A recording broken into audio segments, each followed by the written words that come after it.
Hindi pa rin po batid na liderato ng Senado ang kinaroroonan ni Senador Ronald Bato de la Rosa na hindi dumadalo ngayon sa sesyon matapos ngang umugong na meron ng inilabas na arrest warrant ang International Criminal Court o ICC. Kaya naman, dahil dyan, may payo ang kanyang kapwa-senador.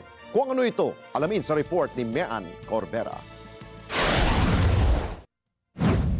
Huwag sumuko sa mga dayuhan. Yan ang payo ni Senator Robin Padilla kay Senator Ronald Bato de la Rosa sa harap yan ng ulat na ipinaaresto na rin ito ng International Criminal Court.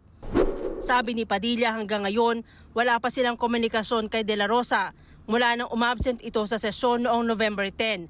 Pero bilang dating pulis, tiyak anyang nag-iingat ito kaya hindi nakikipag-communicate dahil posible anyang minomonitor hindi lang ang telepono nito kundi pati ang mga kasamahan sa minority bloc at mga kaalyado ni dating Pangulong Rodrigo Duterte.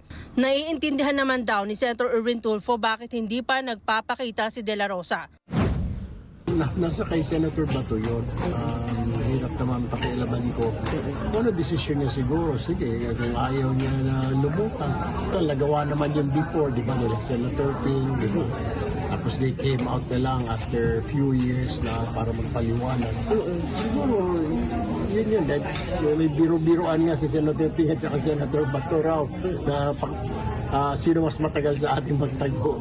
And mahirap naman yun, I will comment na sumurrender ka na, buhay niya yun. Huli niya raw nakausap si de la Rosa bago pa man magbakasyon noong Oktubre bilang seatmate sa plenary hall.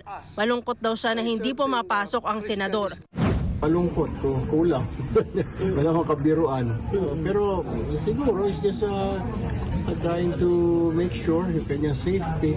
Sa tingin naman ng abogado ni de la Rosa na si Attorney Torion, nasa Pilipinas pa rin ang senador. Pero iginiit ng abogado na walang jurisdiksyon ng ICC laban kay de la Rosa mula nang kumalas ang Pilipinas. Wala rin anyang batas sa Pilipinas ukol sa pagsusurrender sa isang Pilipino sa mga dayuhan gaya ng ginawa kay dating Pangulong Rodrigo Duterte. Mean Corvera para sa Mata ng Agila, matatag, matapang, matapat.